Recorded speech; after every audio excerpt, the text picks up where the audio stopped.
Welcome to the first WorldMovers podcast.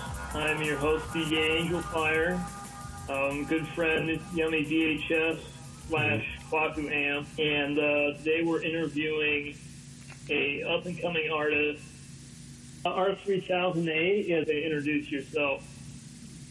Well, my name is R3008. I'm an artist from Croatia, and I like to make techno. My main inspiration is 90s techno and jungle music, and I like to basically make music based off of that sound. That's awesome.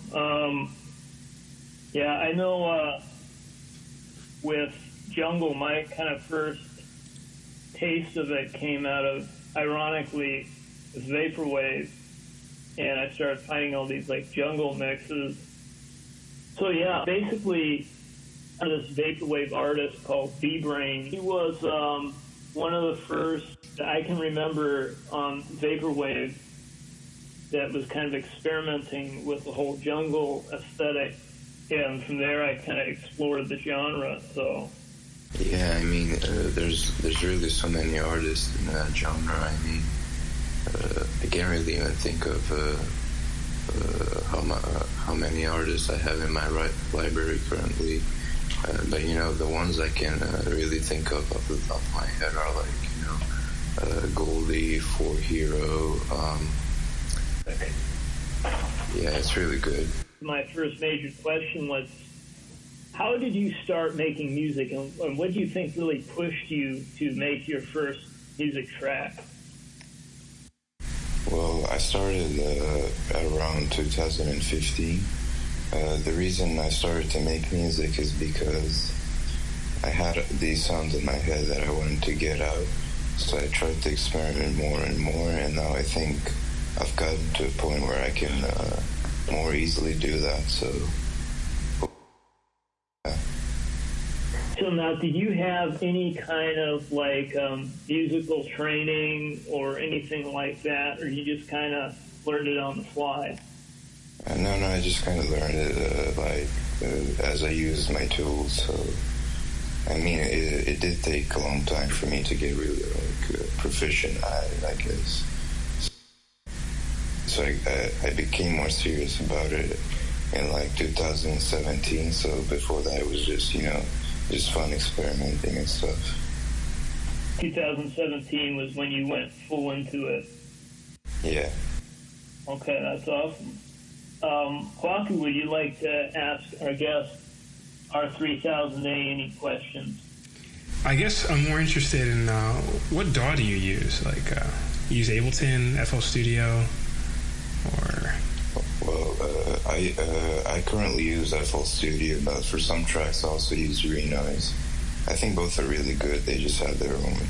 I mean, from my experience, I think both are kind of suited to, different sounds, I guess, if you know what I mean. Interesting. And you've been producing or making music for how long again? Since about 2015. Yeah, so, Kwaku, I'm not sure if you're familiar with Renoise, but to my understanding, I believe I could be wrong, but Renoise is more situated like a traditional tracker. Is that correct? Yeah. That's really one of the reasons why I like it. I noticed that a lot with jungle music production, the ubiquity of tracking software for creating that. And I guess it's kind of, in a way, it's part of the aesthetic, because back when jungle was being produced in its golden age in the 90s, that's pretty much the only software people had back then, at least for making that kind of music. Yeah, I think it's pretty cool. I mean, back then you had like Impulse and the Scream Tracker, and I think, people were able to do a lot with that, especially with the hardware back then. It's really impressive. In fact, I came across this website, I don't know, maybe 2 years ago, and it was this website that was dedicated to an old Yamaha MIDI sound card. and basically it had its own built-in MIDI sound font, and people just contributed all these like tracks specifically made for that MIDI sound font. Wow. Yeah. Yeah, that's pretty cool. Yeah, I think Vectroid used it in one of her albums, and that's how I stumbled across it. It has this really kind of cheesy, I guess stereotypical MIDI sound to it. Yeah. Yeah. On the topic of like you mentioned Helcom before, so I think you sent me this video some time ago, and I really like the aesthetic of it. Basically, I think it actually inspired me as well. Yeah, well, that was actually one of the questions I was going to ask you, is what kind of aesthetic do you think is your current, really defines you currently? I've grown up playing a lot of video games, of course, and most of them were like old 90s video games and stuff. So yeah, that definitely has some sort of inspiration.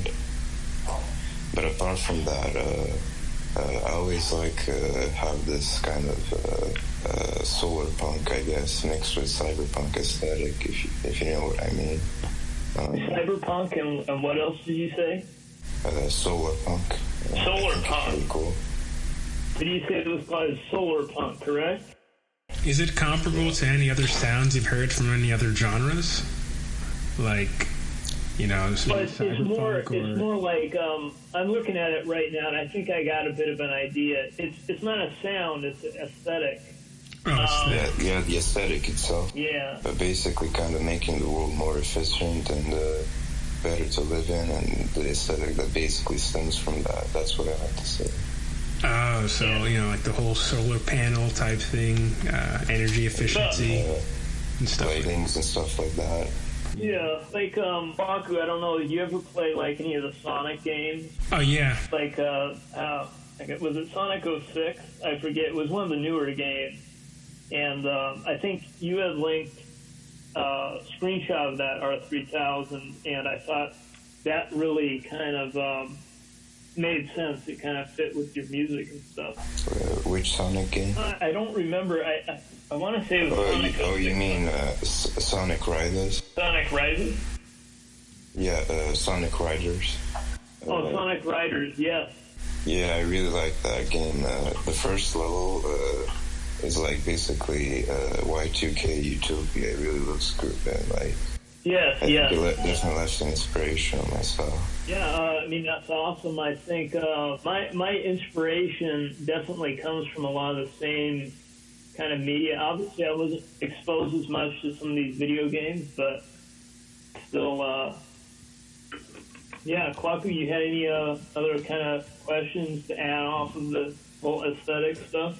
Well, I guess when we talk about aesthetic, I mostly look at it from like there being a relationship between the visual appeal and also like audio styles.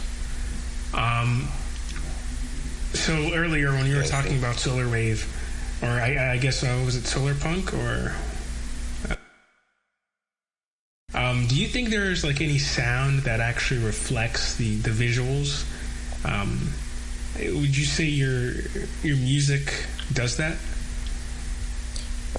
Well, I definitely would say so, I guess, in a way. I mean, if I understand what you mean correctly, basically, I think when people listen to it, I want them to think, yeah, it sounds exactly like the cover art, if you know what I mean. Because, for instance, my latest album that I released, it has this kind of just kind of vaporwave aesthetic of the cover art, and then the whole album is kind of like just 90s techno stuff. So I want people to look at the cover art and kind of be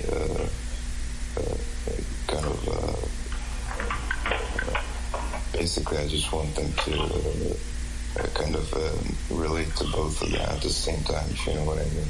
Yeah, and that's like basically the whole thing with vaporwave is that the album art and the aesthetic is reflected back in the type of music.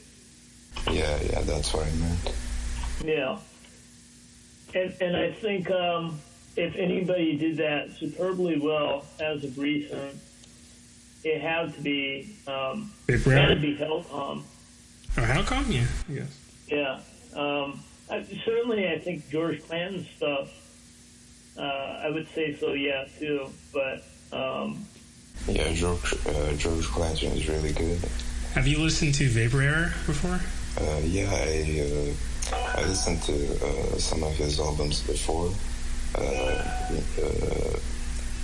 Primarily Acid Arcadia, or whatever it's called. I think that one left the most inspiration on me. Yeah. I tried for a while to mimic George Clanton's sound, or I guess Esprit sound, on what was it called? Summer Night, I think that's the name of the album. I could be wrong. But yeah, I've been taking some inspiration from him. Yeah, I actually saw George Clanton live when he came here, which was pretty awesome, to be honest. So, in fact, he's actually going to be touring again in February. He's going to be here, so that'll be really cool to see him again. Yeah, he's going to come around Philly for me, I think later. Yeah, but now, see, most of those venues, I think you have to be over 21, so... Oh, really? Dang. I know, at least that was true for me. Like, yeah, so, I don't know, though. It depends where he goes, because not all venues are like that, but, I mean, majority of them tend to be. What about you, R3000? Have you been to any, like, big name, or at least small kind of local artist shows? Well, not really. I've been to, like, there are some local artists, I guess, but they are still pretty big.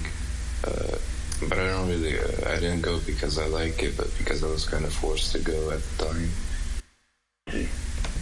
And I don't really go to concerts that much, but I think that will most likely change in the future because I don't really want to live here anymore. I mean, the country's kind of, like, economically speaking, it's just kind of far off. So yeah, I'm definitely moving at one point in the future.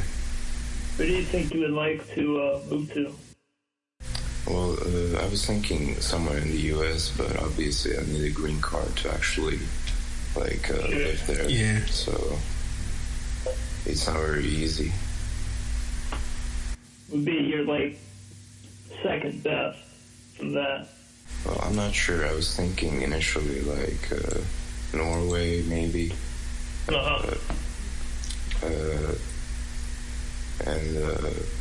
Yeah, I think that's really where I'd really want to move to, I guess. Okay, yeah. I know up in those northern latitudes, you get a lot of darkness in the winter, and I don't know, it seems kind of depressing to me, but... I mean, yeah, it's not really that dark, well, where I live at least, but it is pretty comfy during the winter for me, so I'm not really... I actually like the winter compared, to other seasons. I'm like a fan of summer, to be honest. That's interesting, because out here in, especially California, you better be a fan of summer, because, like, when it's not winter, it's basically summer here, so... Oh, that's nice. Yeah, I get what you mean. It was really, like, hot last year here.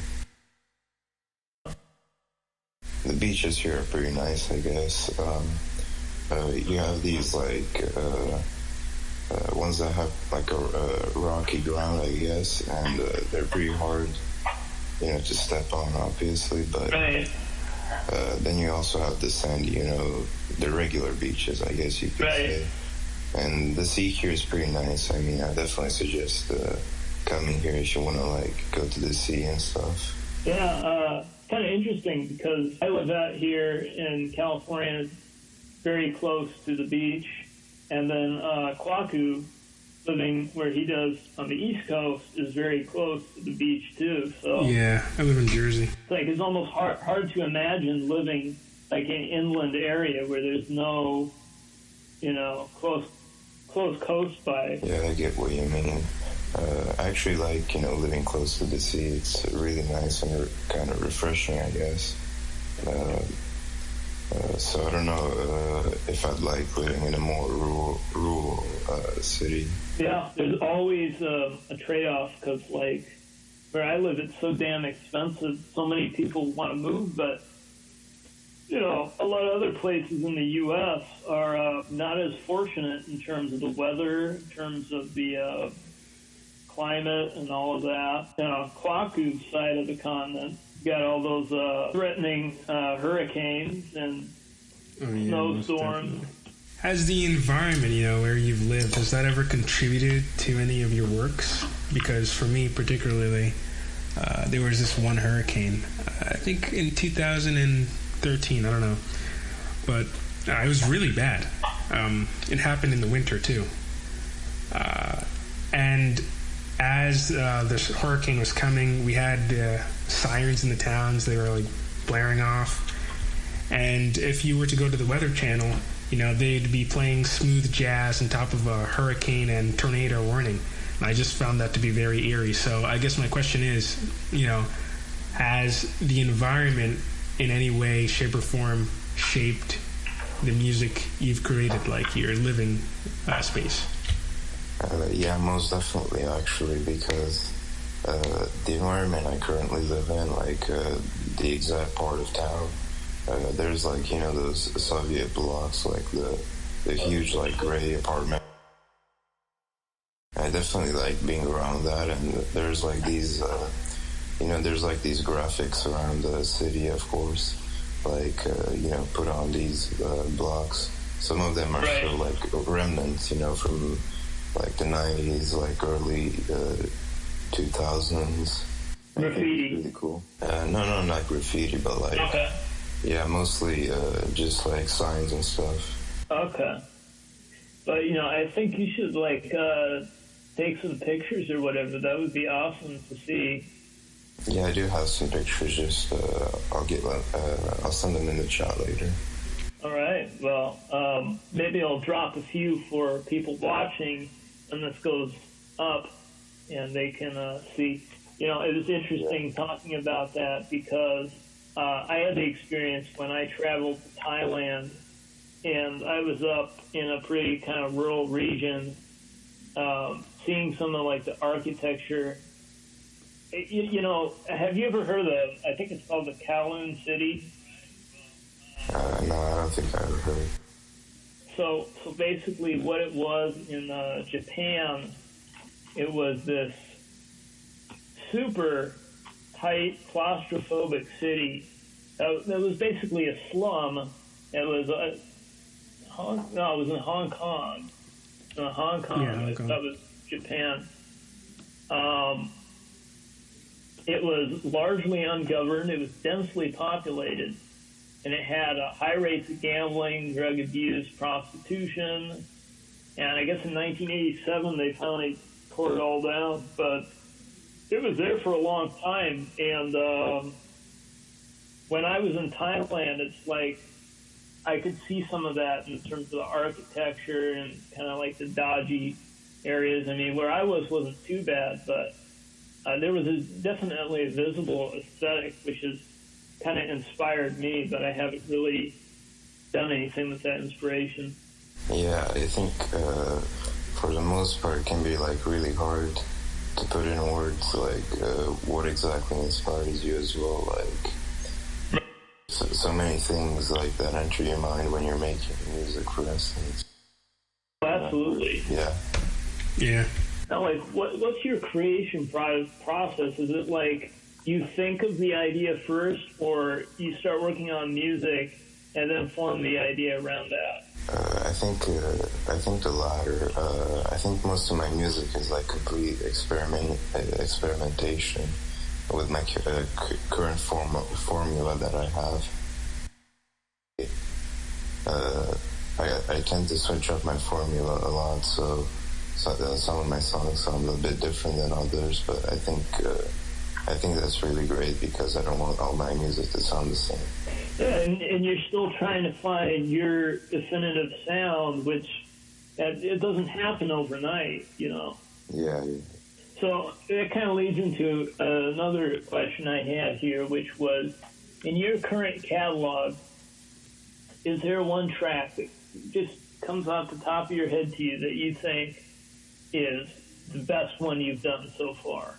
Definitely the one from my newest album, Fuxia Meridian. Basically, I got a friend to do the vocals for that one, and it was a very nice collaborative process. I had fun making it. That's awesome. Yeah. You know, that's always kind of the thing that you have to work for, is getting that big collab, especially again like vocals or something. Kwaku can attest to this too. So many times he'll hit somebody up in the DMs, and they'll be like, "Oh yeah, sure, I'll collab with you," and then 3 months goes by, nothing happens. Everyone just becomes busy, you know, and it's really hard to keep everyone on the same page. Yeah.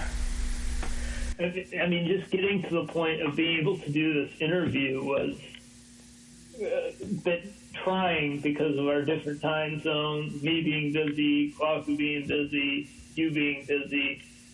So. But yeah, I've experienced the same thing with collabs. Like, some people had friends before that asked if they want to collab, make music together, and then they never really came around to it. So. Right. Yeah, I mean that's a hard thing for sure. And I guess the best advice that I can give is what anyone would say, is to just keep, chugging away, and it's like a numbers game, you just got to branch out and find more artists.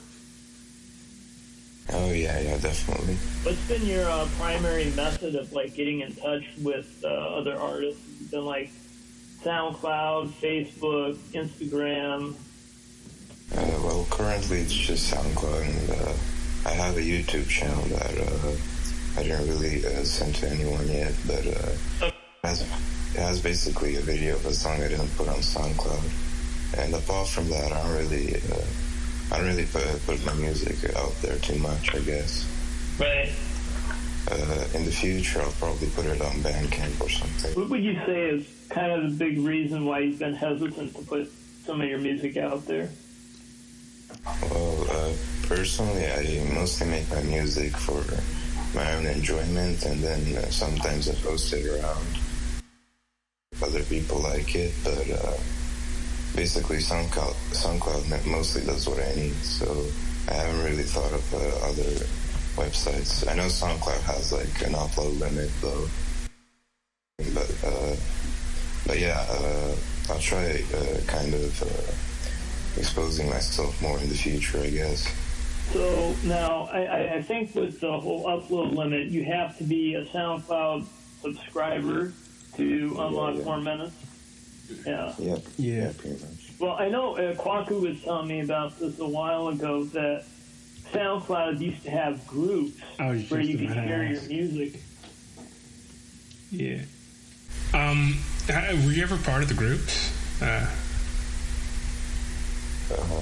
don't really recall. Oh, when did you get on SoundCloud? The first SoundCloud I ever made was in 2015, so at the same time I started really making music, but I don't really recall groups being there, so it must have been a bit earlier. Yeah. Yeah, well, it kind of sucks, because to me it sounded like a great idea, being able to have groups on SoundCloud to be able to share similar kind of styles and aesthetics. I don't know why they removed it. A lot of websites are kind of trying to simplify everything, and then they remove the basic features as well. Yeah, that's a huge concern right now. A lot of websites are doing that. Their excuse was, I'm pretty sure it's now you have these recommended playlists, and they said you'll get more interaction through there rather than you being in a group, which I thought was pretty BS, because the groups were really specialized and they were active when I first started using SoundCloud.